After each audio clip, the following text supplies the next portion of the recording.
नमस्कार दोस्तों, मैं स्मित मिश्रा स्वागत करता हूं एक बार फिर से आप सभी का एमजेटी एजुकेशन में। दोस्तों आज है 16 अप्रैल। आज की इस वीडियो में हम लोग बात करेंगे 16 अप्रैल 2021 के करंट अफेयर के सभी इंपॉर्टेंट क्वेश्चंस के बारे में।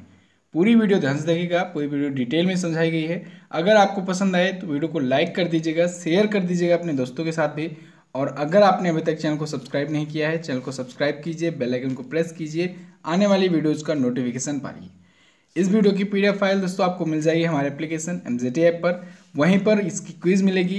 क्विज दोस्तों फुल डिटेल एक्सप्लेनेशन के साथ दी जाती है, तो आप लोग क्विज सॉल्व करने के बाद उसका एक्सप्लेनेशन भी पढ़ लिया कीजिए। चलिए बात करते हैं लास्ट डे के क्वेश्चन की। लास्ट डे का हमारा पहला क्वेश्चन था, रायसीना डायलॉग की शुरुआत किस वर्ष की गई।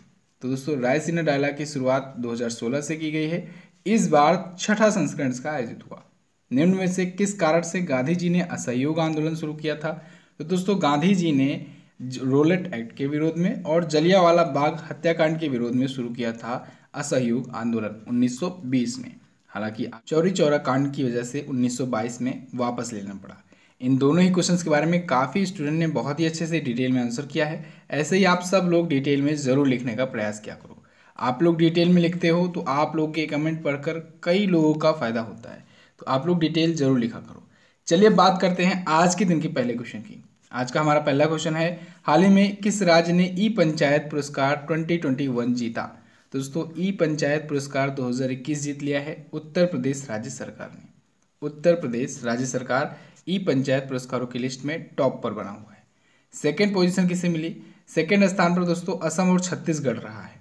थर्ड पर रहा है उड़ीसा और तमिलनाडु। ये दो स्टेट रहे हैं दोनों दूसरे और तीसरे स्थान पर, ठीक है, क्योंकि रैंकिंग जो होती है वो पॉइंट के अनुसार होता है और दोनों की समान पॉइंट्स हैं। उत्तर प्रदेश है टॉप पर। अब देखिए दोस्तों, ये जो अवार्ड दिया जाता है ये राजीव गांधी पंचायत सशक्तिकरण अभियान के तहत दिया जाता है। एक पहले इनिशिएटिव है। ओके, कब दिया जाता है तो ये प्रत्येक वर्ष 24 अप्रैल को दिया जाता है, क्योंकि 24 अप्रैल को दोस्तों हमारा देश मनाता है राष्ट्रीय पंचायत दिवस। बहुत ज़्यादा इंपॉर्टेंट है, इसको याद रखिएगा, राष्ट्रीय पंचायत दिवस।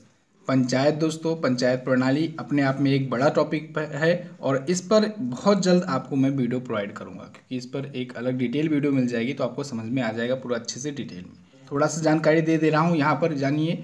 भारत में दोस्तों पंचायती व्यवस्था, ये प्रणाली कब शुरुआत कहाँ से हुई अगर पूछा जाए तो याद रखिएगा नागौर जिले में, ठीक है। नागौर जिले में, राजस्थान का नागौर जिला है। यहाँ पर 2 अक्टूबर को 1959 में 1959 को जवाहरलाल नेहरू जी उस टाइम पर प्राइम मिनिस्टर थे, उन्होंने राजस्थान के नागौर जिले से शुरू किया था, ठीक है। तो ये पंचायती प्रणाली तब से शुरू हुई। और 73वां संविधान संशोधन जब हुआ 1993 में, ध्यान रखिएगा, 73वां संविधान संशोधन 1993 में जब हुआ, 73वां संविधान संशोधन अधिनियम 1992 लागू कर दिया गया 24 अप्रैल को। और यही वजह है कि 24 अप्रैल को हम लोग मनाते हैं राष्ट्रीय पंचायत दिवस। तो अगर राष्ट्रीय पंचायत दिवस पूछने का कारण पूछा जाए तब आप बताएंगे 24 अप्रैल 1993 को ये अधिनियम, ये एक्ट लागू हुआ था, ठीक है। और अगर आपसे पूछा जाए कि पहला पंचायती व्यवस्था लागू करने वाला पहला राज्य कौन बना, तो राजस्थान। कहाँ पर लागू हुआ, राजस्थान का नागौर जिला। कब, 2 अक्टूबर 1959 को। अब आया है उत्तर प्रदेश। उत्तर प्रदेश के बारे में जानिए डिटेल जानकारी। उत्तर प्रदेश मैप में ये रहा। लखनऊ यहाँ की राजधानी है। योगी आदित्यनाथ जी बीजेपी पार्टी से यहाँ के हैं चीफ मिनिस्टर। गवर्नर है आनंदीबेन पटेल। दुधवा नेशनल पार्क, चंद्रप्रभा गेंद सेंचुरी, ये उत्तर प्रदेश में ही है। उत्तर प्रदेश दोस्तों सबसे ज़्यादा 8 राज्यों से और 1 केंद्र शासित प्रदेश से अपना बॉर्डर शेयर करता है। किससे किससे शेयर करता है उत्तर प्रदेश अपना बॉर्डर दोस्तों? उत्तराखंड से, हिमाचल प्रदेश से, हरियाणा से, दिल्ली केंद्र शासित प्रदेश से, राजस्थान से, मध्य प्रदेश से, छत्तीसगढ़, झारखंड और बिहार से अपना बॉर्डर शेयर करता है। उत्तर प्रदेश इधर नेपाल कंट्री से भी अपना बॉर्डर शेयर करता है।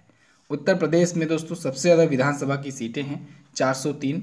यहाँ से ही दोस्तों सबसे ज़्यादा राज्यसभा में सीटें जाती हैं, 31 सीटें जाती हैं राज्यसभा में, और 80 सीटें सबसे ज़्यादा लोकसभा में भी उत्तर प्रदेश से ही जाती हैं।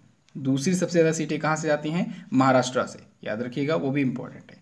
उत्तर प्रदेश के हाईकोर्ट का नाम है इलाहाबाद हाईकोर्ट और वहाँ के चीफ जस्टिस हैं गोविंद माथुर जी।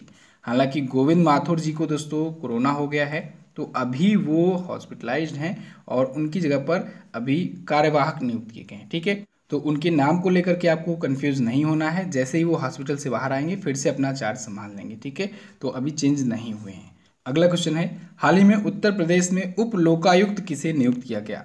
तो दोस्तों अभी हाल ही में उत्तर प्रदेश का उप लोकायुक्त नियुक्त किया गया है सुरेंद्र कुमार यादव जी को। सुरेंद्र कुमार यादव जी दोस्तों ये फार्मर जस्टिस रह चुके हैं, पूर्व न्यायाधीश रह चुके हैं, और इनका बड़ा योगदान रहा था दोस्तों। जब बाबरी मस्जिद विवाद हुआ था तो उसमें सीबीआई की विशेष अदालत में न्यायाधीश के रूप में इन्होंने अपना रोल निभाया था।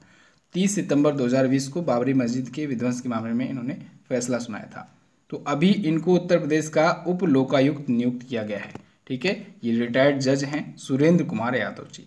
इनको किसने शपथ दिलाई है? आनंदीबेन पटेल जी ने, जो कि यहाँ की हैं, उत्तर प्रदेश की हैं राज्यपाल। ठीक है, तो अब ये बन गए हैं राज्य के तीसरे उप लोकायुक्त। लोकायुक्त कौन है? क्योंकि ये तो उप लोकायुक्त हुए। लोकायुक्त हैं दोस्तों संजय मिश्रा, नोट डाउन कर लीजिए, बहुत ज़्यादा इंपॉर्टेंट है। संजय मिश्रा जी हैं लोकायुक्त। क्लियर? लोकायुक्त यानी अम्बुड्समैन, ये होता क्या है इस पर मैंने आपको फुल डिटेल वीडियो दी हुई है। देखिए दोस्तों, जब कोई किसी भी विभाग में किसी भ्रष्टाचार की निगरानी रखने के लिए कोई अधिकारी नियुक्त किया जाता है तो वो होता है लोकायुक्त। ठीक है, इस पर पूरा अच्छे से डिटेल वीडियो मैंने दी हुई है। बेहतर यही होगा कि आप उसको देखें वीडियो, क्योंकि उसको लेकर के बहुत दिनों से विवाद चल रहा था। काफ़ी दिनों के बाद, मशक्क़त के बाद वो लोकपाल बिल लाया गया, वो पास हुआ। भारत के लोकपाल बने। कौन बने? भारत का पहला अम्बुड्समैन बनाया गया पिनाकी चंद्र घोष जी को। ठीक है, मार्च 2019 में लोकपाल नियुक्त किए गए। तो पूरा डिटेल वीडियो देखेंगे आप तो आपको पूरा क्लियर हो जाएगा। ठीक है, ये लोकपाल क्यों नियुक्त किए जाते हैं, इसका इतिहास क्या रहा है। चलिए बात करते हैं अगले क्वेश्चन की। किसानों की आय बढ़ाने के लिए कृषि मंत्रालय ने किसके साथ समझौता किया है? तो अभी हाल ही में फार्मर्स की इनकम को बढ़ाने के लिए अभी कृषि मंत्रालय ने यानी मिनिस्ट्री ऑफ एग्रीकल्चर ने दोस्तों माइक्रोसॉफ्ट के साथ समझौता किया है।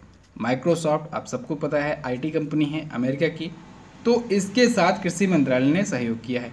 अब इसके साथ मिल करके 100 गाँवों में एक पायलट प्रोजेक्ट लॉन्च किया जाएगा। कहाँ के?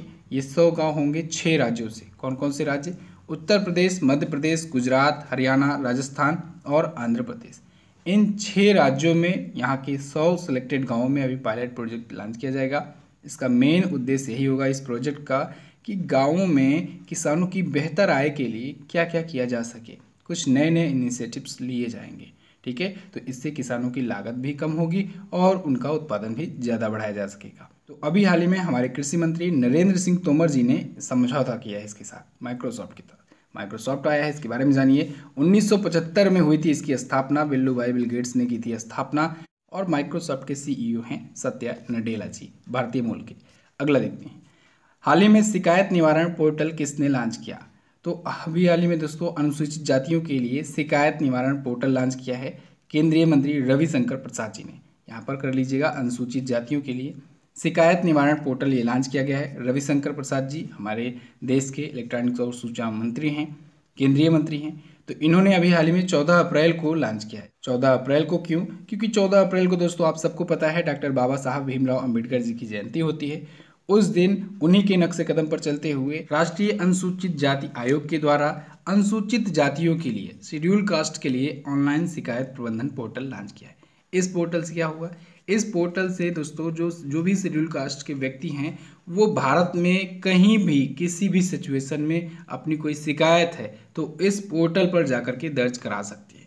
तो ये इससे क्या होगा, इससे जो पीड़ित होंगे, पीड़ित ऐसी जो कैंडिडेट होंगे या व्यक्ति होंगे, वो सभी कभी भी अपने ऊपर हो रहे अत्याचारों की शिकायत कर सकते हैं किसी भी सिचुएशन से, इंडिया के किसी भी स्थान से। ठीक है, अगला देखते हैं, हाल ही में एस्ट्रेजेनेका वैक्सीन छोड़ने वाले यूरोपीय संघ का पहला देश कौन बना?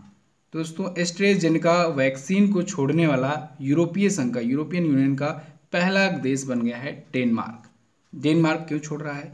कारण ये है दोस्तों, एस्ट्रेजेनेका जो वैक्सीन है इसकी साइड इफ़ेक्ट्स बहुत तेज़ी से बढ़ रहे हैं, तो डेनमार्क हो गया है परेशान। देखिए हो ये रहा है एक्चुअल में दोस्तों, डेनमार्क में जब इस वैक्सीन का यूज़ किया जा रहा है तो वहाँ पर लोगों में रक्त के थक्के कम बन रहे हैं। रक्त के थक्के कम बनने के साथ साथ वहाँ पर प्लेटलेट्स की भी कमी आ जा रही है।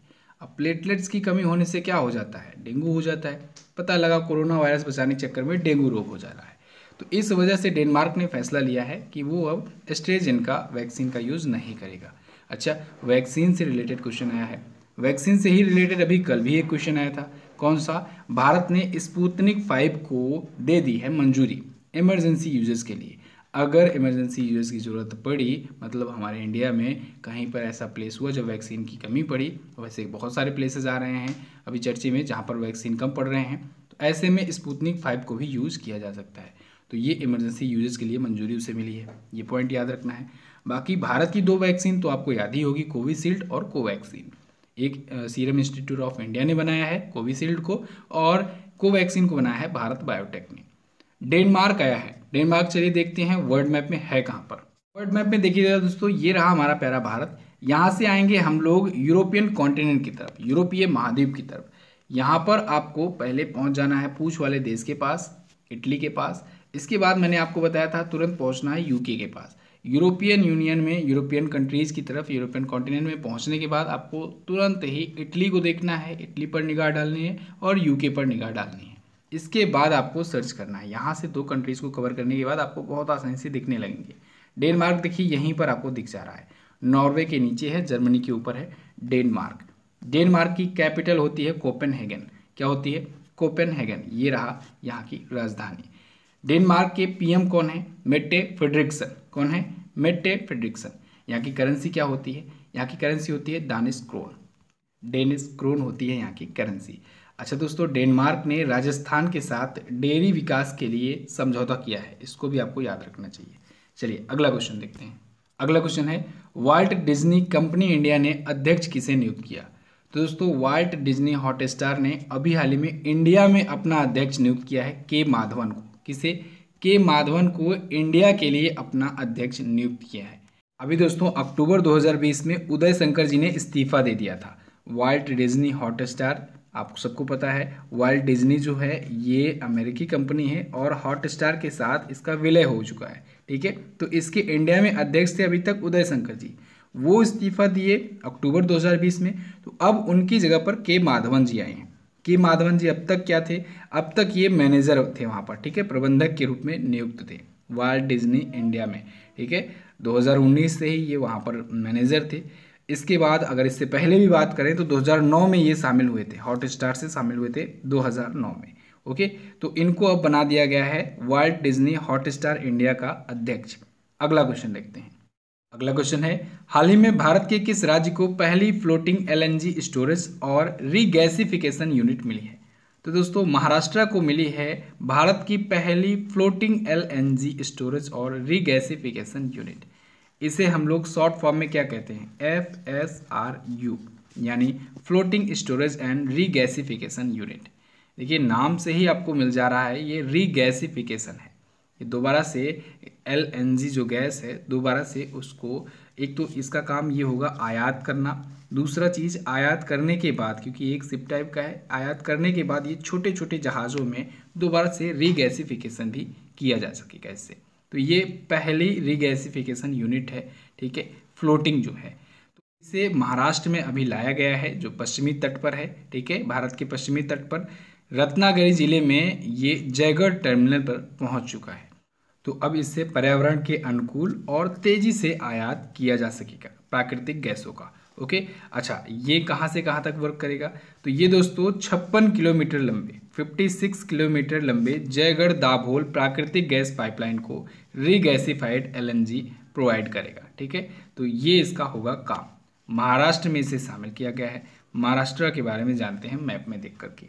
महाराष्ट्र देखिए मैप में ये रहा, मुंबई यहाँ की राजधानी है। उद्धव ठाकरे शिवसेना पार्टी से यहाँ के हैं चीफ मिनिस्टर। गवर्नर है भगत सिंह कोश्यारी जी। भगत सिंह कोश्यारी जी को दोस्तों गोवा का भी एक्स्ट्रा चार्ज मिला हुआ है। महाराष्ट्र और गुजरात ये दोनों अलग हुए थे 1 मई 1960 को। कब? 1 मई 1960 को। महाराष्ट्र का गठन भी उसी टाइम पर हुआ। अब देखिए महाराष्ट्र अपना बॉर्डर किससे किससे शेयर कर रहा है? ये अपना बॉर्डर गुजरात से, मध्य प्रदेश से, छत्तीसगढ़ से, तेलंगाना से, कर्नाटका से और गोवा से शेयर करता है अपना बॉर्डर। यहाँ पर दोस्तों महाराष्ट्र में जो विधानसभा की सीटें हैं वो है 288। राज्यसभा में सीटें जाती हैं 19, लोकसभा में यहाँ से सीटें जाती हैं 48। महाराष्ट्र के हाईकोर्ट का नाम है बॉम्बे हाईकोर्ट, जिसकी जुडिशरी में गोवा भी आता है। और बॉम्बे हाईकोर्ट के चीफ जस्टिस कौन है? दीपांकर दत्ता। कौन है? दीपांकर दत्ता जी हैं यहाँ के चीफ जस्टिस। अगला क्वेश्चन देखते हैं। अगला क्वेश्चन है, हाल ही में पद्मश्री से सम्मानित किस इतिहासकार का निधन हो गया? तो अभी हाल ही में पद्मश्री से सम्मानित एक फेमस हिस्टोरियन, फेमस इतिहासकार योगेश प्रवीण जी का निधन हो गया है। ये दोस्तों फेमस इतिहासकार थे, खास करके ये यूपी के लखनऊ के इतिहास के बारे में काफ़ी जानकारियाँ दिया करते थे। वहाँ से एक प्रसिद्ध इतिहासकार थे और अवध क्षेत्र में, अवध क्षेत्र खास करके लखनऊ से इन्होंने कई पुस्तकें भी अपनी लिखी हुई हैं, जैसे दास्तान ए अवध, दास्तान ए लखनऊ, आपका लखनऊ, कई पुस्तकें इनकी आई हुई हैं। तो इन्हें पद्मश्री से भी सम्मानित किया गया था। कब सम्मानित किया गया था? 2019 में। तो इनका अभी हाल ही में निधन हो गया है, योगेश प्रवीण जी का। अच्छा, पद्मश्री आया है। पद्मश्री से याद रखिएगा, इस बार पद्मश्री मिलेगा दोस्तों 102 व्यक्तियों को, पद्म भूषण मिलेगा 10 व्यक्तियों को, पद्म विभूषण से सम्मानित किया जाएगा 7 व्यक्तियों को। इन 7 व्यक्तियों में एक व्यक्ति हैं शिंजो अबे, जो कि जापान के पूर्व प्रधानमंत्री रह चुके हैं। ओके, अगला क्वेश्चन देखते हैं। अगला क्वेश्चन है, हाल ही में किस देश ने लॉरियस वर्ल्ड स्पोर्ट्स अवार्ड 2021 की मेज़बानी की? तो दोस्तों लॉरियस वर्ल्ड स्पोर्ट्स अवार्ड 2021 की मेज़बानी करेगा स्पेन। स्पेन के साविल शहर में, स्पेन के साविल शहर में, साविल सिटी में लॉरियस वर्ल्ड स्पोर्ट्स अवार्ड 2021 दिए जाएंगे। पिछली बार ये दिया गया था दोस्तों 2007 में, इस बार 2021 में दिया जा रहा है। ठीक है, अब इस बार क्योंकि कोविड-19 चल रहा है तो इस वजह से इस बार वर्चुअल तरीके से ही इसकी घोषणा की जाएगी। इस अवार्ड में, लॉरियस वर्ल्ड स्पोर्ट्स अवार्ड के तहत दोस्तों, जो बहुत ही फेमस जो खिलाड़ी रहते हैं दुनिया भर के, जो टॉप मोस्ट खिलाड़ी रहते हैं, उनको सम्मानित किया जाता है। इस बार दोस्तों चांसेस बन रहे हैं कि जैसे कि लुइस हैमिल्टन हो गए, राफेल नडाल हो गए, नाओमी ओसाका हो गई, इन सभी जो फेमस खिलाड़ी हैं इनको अवार्ड्स दिए जाएं। तो लॉरियस वर्ल्ड स्पोर्ट्स अवार्ड 2021 की मेज़बानी स्पेन करेगा। स्पेन आया है, तो चलिए देखते हैं वर्ल्ड मैप में स्पेन भी है कहाँ पर। वर्ल्ड मैप में देखिए दोस्तों, ये रहा हमारा प्यारा भारत। यहाँ से आएंगे हम लोग यूरोपियन कॉन्टिनेंट में। यूरोपियन कॉन्टिनेंट में पहुँचते ही आपको इटली के पास में ही यहाँ पर दिख जाएगा, इटली और फ्रांस के पास में ही आपको दिख जाएगा स्पेन। ये रहा स्पेन। मैड्रिड यहाँ की है कैपिटल। ठीक है, याद रखिएगा, मैड्रिड यहाँ की कैपिटल है। स्पेन ये कंट्री है, पुर्तगाल के जस्ट पास में है, पुर्तगाल से अपना बॉर्डर शेयर करता है। यहाँ के पीएम कौन है? यहाँ के प्राइम मिनिस्टर हैं पेड्रो सेंचेज। कौन है? पेड्रो सेंचेज हैं यहाँ के करंट टाइम पर प्राइम मिनिस्टर। यहाँ की करेंसी क्या है? करेंसी होती है दोस्तों यूरो। अगला क्वेश्चन देखते हैं। अगला क्वेश्चन है, आईसीसी द्वारा जारी ओडीआई बल्लेबाजों की नई रैंकिंग में शीर्ष पर कौन है? तो टॉप पर हैं दोस्तों बाबर आजम। बाबर आजम अब टॉप पर आ गए हैं। ये पाकिस्तान के क्रिकेटर हैं, पाकिस्तान के कैप्टन भी हैं। तो अब ये आ गए हैं टॉप पर। इन्होंने विराट कोहली को पीछे कर दिया है। विराट कोहली आ गए हैं सेकंड पोजीशन पर। विराट कोहली काफ़ी समय से टॉप पर बने हुए थे। थर्ड पर कौन है? थर्ड पर आ गए हैं दोस्तों रोहित शर्मा। ठीक है, तीसरे स्थान पर रोहित शर्मा है। चौथे पर कौन है? चौथे स्थान पर हैं ओडीआई रैंकिंग में रॉस टेलर। रॉस टेलर कहाँ के हैं? न्यूजीलैंड के हैं। बाकी विराट कोहली, रोहित शर्मा इंडिया के क्रिकेटर हैं, बाबर आजम पाकिस्तान के हैं। तो आईसीसी ने ओडीआई यानी वनडे इंटरनेशनल मैचेस की ये बल्लेबाजों की रैंकिंग जारी की है। अब देखिए आया है आईसीसी के बारे में हम लोग आज फिर रिवीजन करते हैं। इंटरनेशनल क्रिकेट काउंसिल, इसकी स्थापना हुई थी 1909 में। दुबई में इसका हेडक्वार्टर है और ग्रेग बार्कले जी हैं इसके वर्तमान में अध्यक्ष। सीईओ कौन है? सीईओ हैं मनु साहनी, जो कि हैं भारत के। अब आईसीसी ने दोस्तों अभी हाल ही में प्लेयर ऑफ द मंथ का अवार्ड दिया मार्च के लिए, और मार्च के लिए भुवनेश्वर कुमार ने जीता है। अच्छा, यही क्वेश्चन मैं आपसे पूछा हूँ क्वेश्चन ऑफ द डे में, इसको आप लोग और अच्छे से डिटेल एक्सप्लेन कर सकते हो। तो बस दोस्तों ये तो थे हमारे आज के दिन के टॉप 10 करंट अफेयर के क्वेश्चंस। आई होप आपको वीडियो पसंद आई होगी। वीडियो अगर पसंद आई है तो वीडियो को लाइक कर दीजिए, शेयर कर दीजिए अपने दोस्तों के साथ। और हाँ, एसएससी जीडी का कोर्स आया हुआ है 20 तारीख के बाद से 21 तारीख के बाद कह लीजिए, पूरा मोटा 21 तारीख के बाद से ताबड़तोड़ इस पर क्लासेस चलनी शुरू हो जाएंगी। तो अभी आपको रजिस्ट्रेशन करने का मौका है, इसको करिए, रजिस्ट्रेशन करिए, ज्वाइन कीजिए इस कोर्स से। 2 दिन और बचे हुए हैं जब आपको एक स्पेशल डिस्काउंट दिया जा रहा है। ठीक है, तो इस स्पेशल डिस्काउंट का फ़ायदा उठाइए। वहाँ पर कूपन कोड में इंटर कीजिएगा SSC GD10। क्या? SSC GD10 इंटर करना है। इसके बाद अप्लाई पर क्लिक करना है। अप्लाई पर क्लिक करते ही आपको 100 रुपये का और डिस्काउंट मिल जाएगा। यानी अभी 50% डिस्काउंट तो चल ही रहा है, 100 रुपीज़ का और डिस्काउंट मिल जाएगा। तो ये सभी ऑफर आप उठा सकते हैं। सिर्फ 2 दिन बचे हुए हैं, डिसीजन लीजिए। सारे सब्जेक्ट्स आपके कवर कराए जाएंगे। ठीक है, बहुत तेज़ी के साथ कराए जाएंगे। 21 तारीख के बाद बहुत ही अच्छे से क्लासेस शुरू हो जाएंगी। हिंदी वीडियो कोर्स भी आप परचेज कर सकते हैं। चलिए अब बात करते हैं क्वेश्चन ऑफ द डे की। अगला है, नेशनल एंटी डोपिंग एजेंसी के ब्रांड एम्बेसडर कौन है? इसे एंटी कर लीजिएगा, नाडा। ठीक है, नाडा होता है फुल फॉर्म इसका। नेशनल एंटी डोपिंग एजेंसी के ब्रांड एम्बेसडर कौन है, ये आपको बताना है। इन दोनों ही क्वेश्चंस के बारे में आपको जो डिटेल मालूम हो आप उसके बारे में एक्सप्लेन कर सकते हैं, डिटेल में लिख सकते हैं। इसकी क्विज भी आप लोग सॉल्व जरूर कीजिएगा। क्विज कहाँ मिलेगी? क्विज मिलेगी आपको एमजेटी ऐप पर। एमजेटी ऐप पर जाने के बाद क्विज सॉल्व कीजिए। क्विज सॉल्व करने के बाद सॉल्यूशन जरूर देखिएगा, सॉल्यूशन से आपका रिवीजन बहुत अच्छे से हो जाएगा। तो चलिए दोस्तों, बस रखते हैं इतना ही वीडियो में। वीडियो को एंड तक देखने के लिए बहुत बहुत धन्यवाद। मिलेंगे अगली वीडियो में, तब तक के लिए नमस्कार, जय हिंद, वंदे मातरम।